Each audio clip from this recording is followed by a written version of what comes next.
Hello everybody, how are you all? Welcome to Slackbyte. To understand any technology, you need to practice it a lot and you need to make your hands dirty on it. I have decided to build a project, a MERN Stack project. Well, not completely MERN Stack, it's a combination of MERN Stack plus a PostgreSql database. The project name is Mockingo. So Mockingo is a mock API provider. If the user has data, user can give it to us and we can give them a mock API which is rate limited and available for some time. And if the user does not have data, he can log into the dashboard using googleoauth and GitHub OAuth and can create some fake data using the data set that Mockingo will provide, for example first name, last name, and we can provide, Mockingo will provide a mock API on top of the data that user generated, and that API will follow OData standards, OData v4.01 standards. That means the API will not only return the whole data but also the data is queryable. So I'll come to the project requirement and everything in a while, but before that I want to tell you that why I decided to build this project, why not another else. See, there are a lot of other projects available over the internet, for example car rental, hotel management, e-commerce, but I wanted to build something which is near to real world and which seems very interesting, and any other developer can use it in real world. So my main intention is to make it near to real world possible and make it near to production ready as much as I can. So this will be my main focus. So coming to the project requirements again, the first requirement is to provide a mock API for the user provided data, and if the user does not have data, then user can log into the dashboard by using Google OAuth and GitHub OAuth. So we'll use Google and GitHub OAuth. No fancy storing of username and passwords in our database, hashing it, salting it. No. In real world, we don't generally do it. We use authenticator providers like Entra ID or Azure AD that most of the employers nowadays use, or you'll use Google OAuth, GitHub OAuth, or any other OAuth provider. Okay, so we'll leverage or we'll onload the authentication part to them. So we'll use the same thing here, Google OAuth and GitHub OAuth. And once the user logs in, we'll allow user to create a project. So only 2 projects per account. This is the limitation for the free tier for now. Every project will have its own client ID. So basically the concept is derived from or taken from Azure Entra ID or Azure AD, that you can create a client ID and you can generate a client secret, and by using that client ID and client secret you can create or you can generate a JWT. So the same philosophy will be applied here, that once you create a project, the client ID will be assigned to you, and then you can generate a client secret against that client ID. With that client ID is related to or directly related to a project, and that project is related to the user's email ID or user's account, and per user account there will be only 2 projects. The limitation is only of 2 projects. So max to max we can have 2 client IDs, and per client ID we'll have 1 client secret only. So max to max 2 client secrets. So we'll have that client secrets. And if the user, as I said, if the user does not have data, so users can log into Mockingo project and they can create they can choose the datasets from the inbuilt schemas or dataset that we have, for example first name, last name, city, gender, date of birth, etc. And then user can also select the number of records, that how many first names he wants, how many last names he wants, and then user can create the generate mock API button. So as soon as the user clicks on that button, we'll give him URL which is dedicated to only that user. Okay, now to hit that URL, user need to generate a token. So one API will handle the user login part, and there will be another API which will handle this which will the actual mock API. So once the user creates a client secret, once the user clicks on the generate mock API button, we'll give the user a unique URL which is dedicated to only that user. And to hit the URL, you need to generate a JWT. And how to generate a JWT? You can hit the same URL by using /token route and give the client ID and client secret, and you'll get the JWT back. And then using that JWT, you can hit the same URL by replacing the /token with /data, and you'll get the data back whatever you have selected on the dashboard. Cool. Till now I think we are good. So that API, now this API which is generated using our own fake data, or I mean Mockingo provided fake data, this API will follow OData v4.01 standard. So what that standard is, it makes your data queryable. You can query the data by using the query parameter itself. For example, first name equal to Uday and last name equal to something else, age is greater than, or first name in Uday John Smith, kind of things. You can check the documentations available over the internet for OData v4.01. It's quite interesting, you can check that. So this API will support maximum SQL features like pagination, like index of, etc. And to protect us against DDoS, as we will be using free tiers of a lot of vendors, so we will be rate limiting it by our own methods. So it's not like we'll blocking only the IPs, we'll block the total request, that in 1 hour for this API we cannot have more than 250 requests, or let's say 300 requests, depends on whatever we will calculate it. It's not a random data, but we'll calculate it, okay, just to protect us from the DDoS attacks. So coming to the technologies part, so we'll create 3 repositories. One will be for backend, one will be for frontend, and one will be the actual API, the mock API, which we just talked about the client secret and ID, and getting the JWT back, and then hitting the client and the same API with JWT to get the data back using the OData v4.01 standards. So three repositories. Cool till now. So on high level we'll use Node.js, React.js or Next.js, and AWS Lambda for our API hosting, AWS RDS Postgres for the SQL database, MongoDB. MongoDB provides I think 500 MB of free data lifetime, so we'll use that one. So no local setup of the database. Okay, so you can also hit that API just the way I'm hitting. API gateway, if we will be using from AWS Lambda. So if we want go ahead with the function URLs that Lambda also provides, that you can create a function URL and then you can hit the URL from your browser or from Postman, and your Lambda will respond accordingly. So if we didn't go ahead with that one, we'll use the API gateway part. We'll use Netlify to host our frontend, or Vercel, we will decide on that, but for sure we'll host it using Netlify or Vercel. So coming to the backend technologies, more granular ones, we'll use TypeScript overall, frontend, backend, Express to create us for routing and server creation, mongoose for MongoDB, ORM, Passport for authentication, JWT again for authentication but for a separate API, cookies to store the cookie on users on a browser for session management, sessions, Winston or Pino. I think we'll go ahead with Pino or Pino, I don't know what to pronounce it. It's a logger. Swagger will do it on the mock API, this API repository, not the backend one. eslint for linting and coding standards, prettier for code formatting, jest for unit test cases, supertest again for test cases, odata-sql-connector for parsing the filter strings to the desired SQL query, PG client, and a lot more. And for the front end, we'll again use TypeScript for CSS. We'll not go ahead with plain CSS files. We'll use tailwind CSS, and then reactrouter, googleoauth, Redux or context API. I think there is not a lot of requirement for state management, so we'll use context API. But let's see. eslint for again linting, prettier for code formatting, axios for making the requests, jest again for testing, and RTL React testing library again for testing.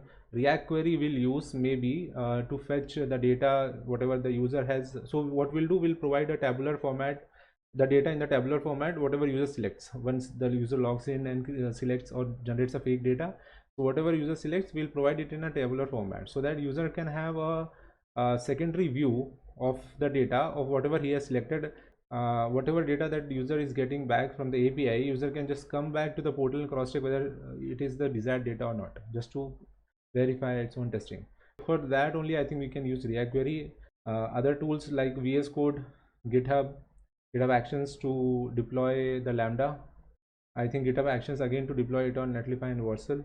And again, these actions will be done via CI/CD pipeline, so we'll have some CI and CD code also part of our repository. So what is there for you, the main question? So I don't want this video series to be like I'll only speak and you watch. I want it to be more collaborative one. So for that, what I thought of that maybe some of the feature I can leverage it on you guys.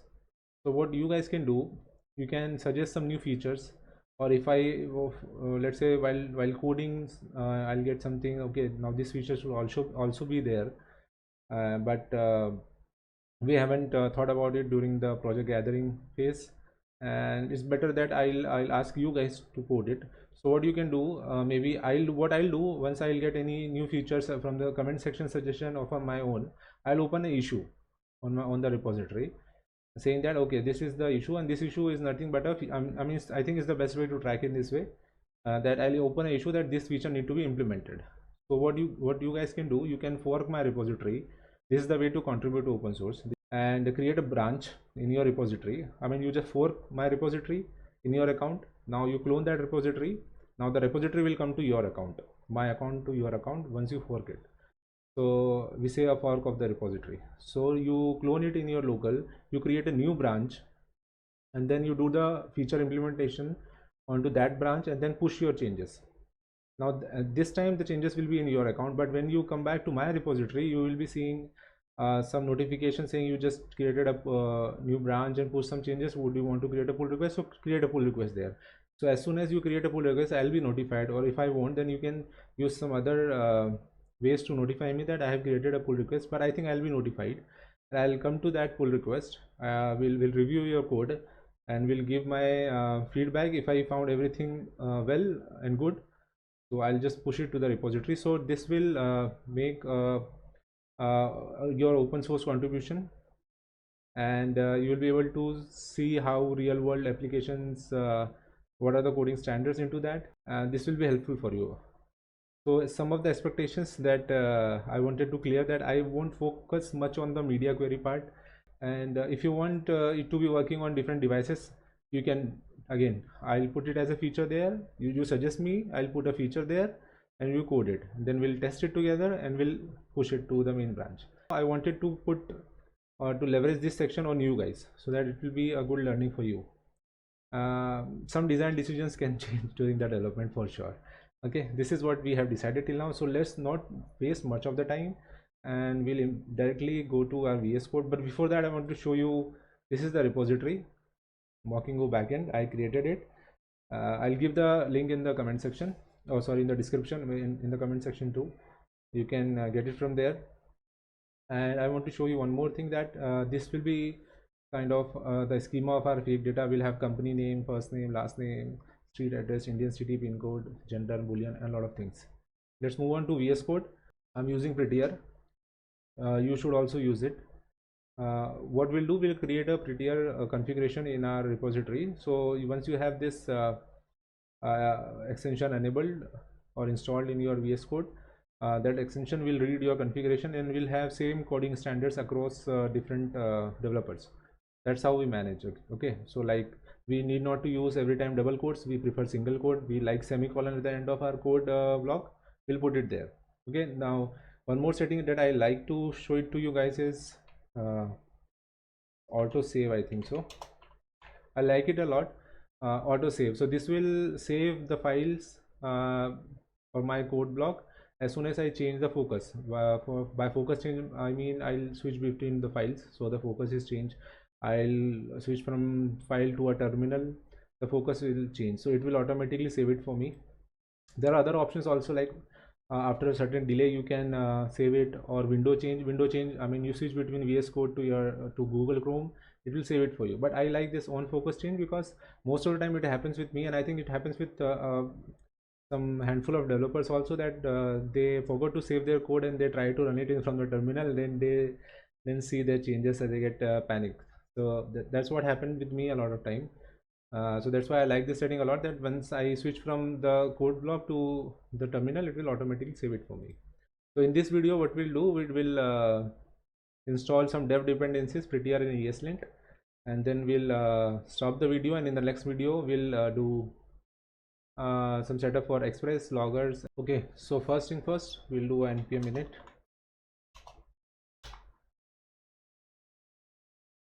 Yes, the package name is correct. Description is mock, for now, mock API provider. Git repository, I'll give the link this one. This is the GitHub repository. I'll give the link in the comment section also. Keywords, my name, license MIT. That seems okay. So first we'll install TypeScript. So npm install, it's a dev dependency, so we'll put a -d there, TypeScript and ts node, so that we can build directly run the TypeScript file, TypeScript code, without first building it and then doing a node index.js. Then after that we'll do npx eslint, npx tsc -init. So this will create a TypeScript config.json file, this much, this one. So the first thing that we'll do, we'll change the root directory, some settings or some configurations, will change it accordingly. So what we'll do, what the pattern that we follow is, we'll have a src folder, and inside the src folder we'll have all our routings and everything, a routing folder or a controller and everything. And then we'll have a test folder, which will have all the tests sitting outside the src folder, like this one. I'll create it right now. Yes, okay. So we'll ask TypeScript to compile all the src code, whatever present in the src folder, and put it into a distributed or a dist folder, and that folder only will be live in production. Okay, so first thing is to change the root dir. That will tell TypeScript that you will compile only the 4 files which are present in the .src file, and the out one will be out dir. Okay, will be dist. And then we'll also put one more property saying include only the src folder. So we'll also include or install eslint and jest also. So there, most of the time we face this error that eslint starts complaining about the folders which are not in TypeScript but is included in the folders which we don't want to get compiled but are in TypeScript. So this to avoid this clash between eslint, jest and TypeScript, what we do, we generally create a ts config.build.json, and in the build.json we will extend the ts config, exclude the files which we don't want to be compiled by TypeScript. So again, as I said, you need not to remember everything. So for your reference, I have created a gist. I'll provide the link again here in the description. So this will tell TypeScript that you need to exclude all the files inside the node module folder in the test folders. What we'll do, we'll edit our package.json and put a dev command here, and inside dev what we'll do, we'll do npm, or not npm, tsc -p. This is how we are telling TypeScript compiler to take this file name instead of the default tsconfig.json file name. Okay, this one, this much. Okay, so by using this configuration, TypeScript will compile the src, only the code which is in the src folder, and we'll get the output in the distributed folder. So we'll test it out using a index.ts, and we'll have a console.log hello world. Okay, so let's go back to the terminal again and do npm run, what was the command, dev. Okay, so this should have created a distributed or dist folder. Let's wait for a while. No, it hasn't. It has created it there itself. Why? Let me see. For src, yes, we have provided. So what was the issue? Is the name correctly not mentioned in the tsconfig.build? No, it was.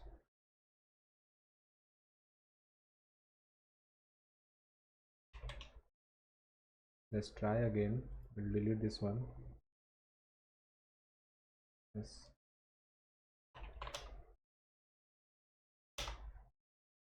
No, it's not working. Why? Let me see the gist again. Am I missing something? Extends. The property name is extends, and what we have used.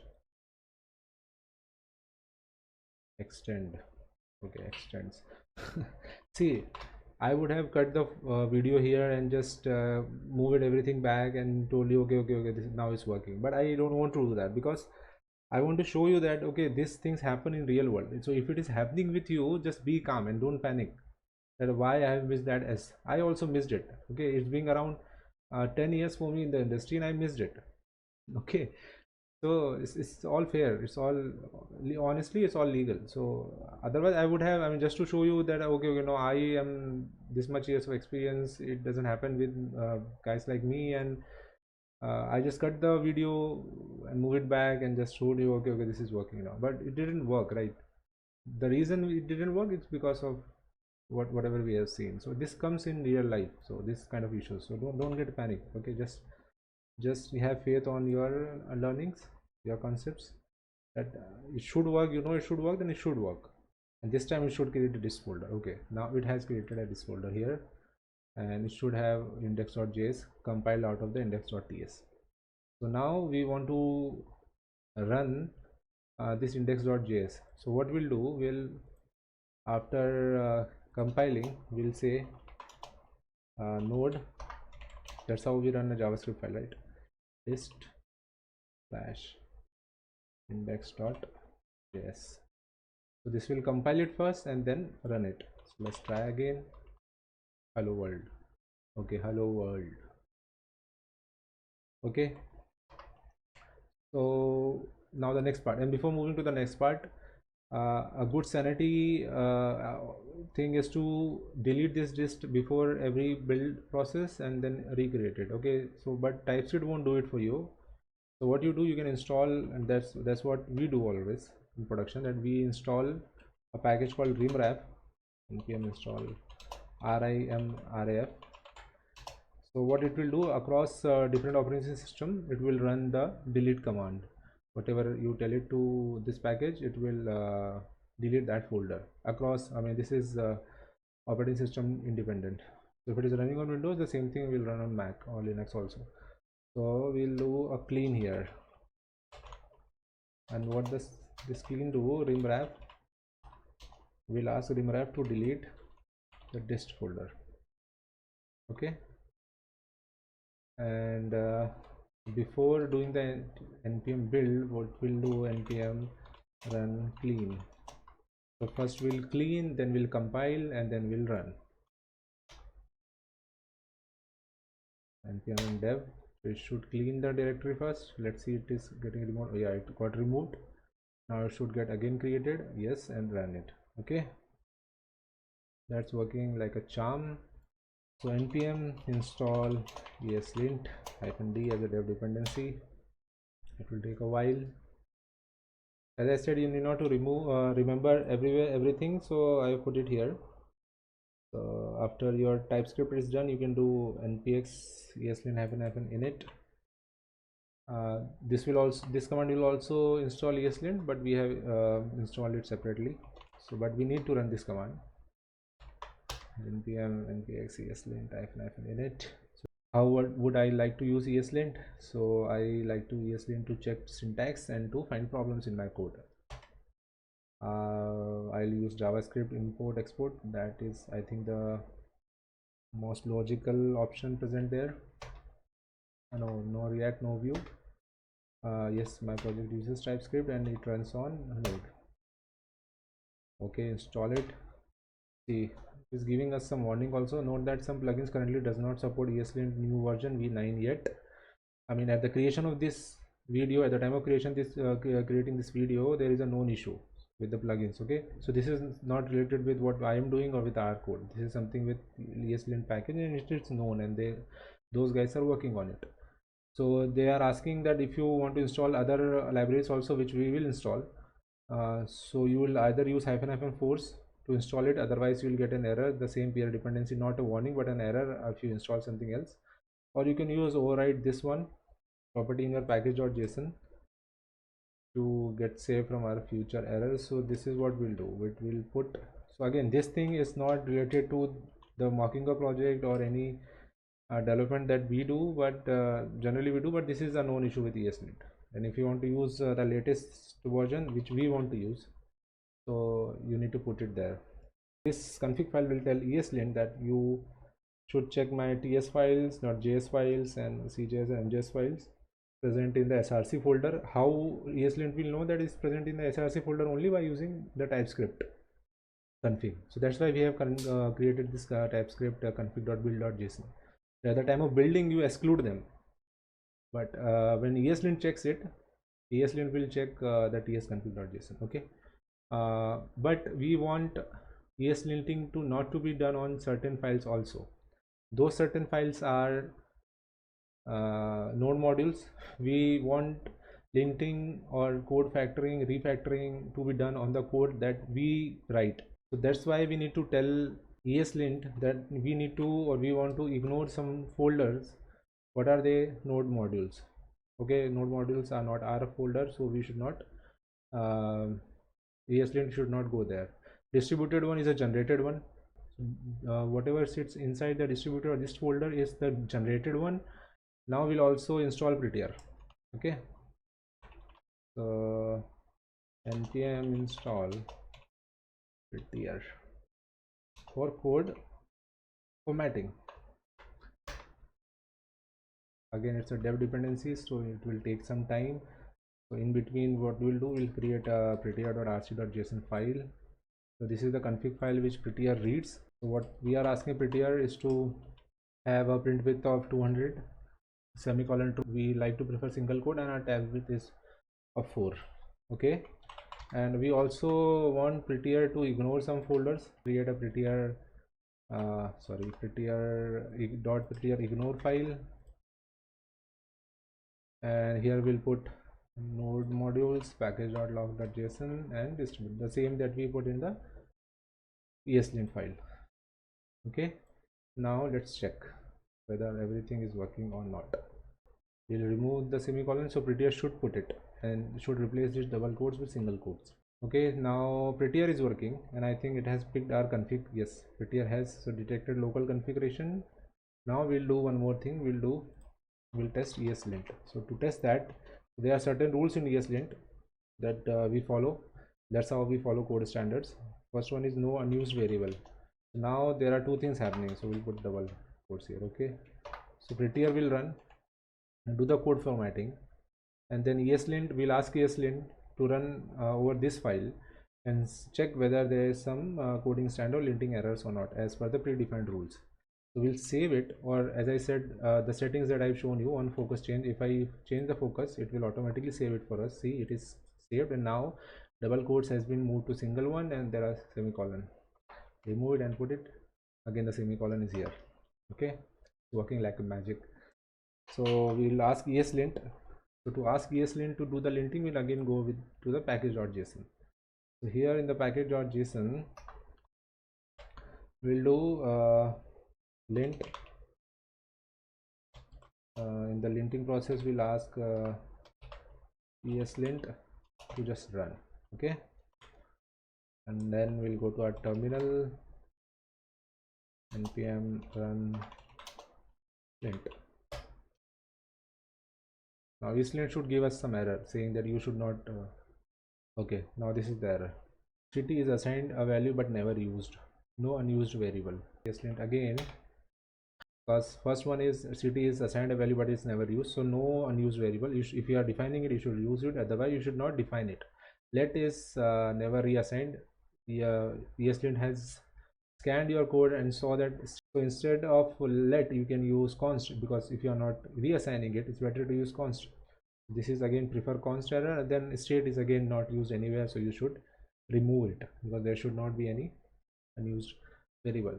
So what we'll do in our CI pipelines, we'll first do a eslint npm run lint, and it should not give us any error. Okay, I think we are good with the starter code. So that's all for this video. and see you in the next video, guys. Thank you.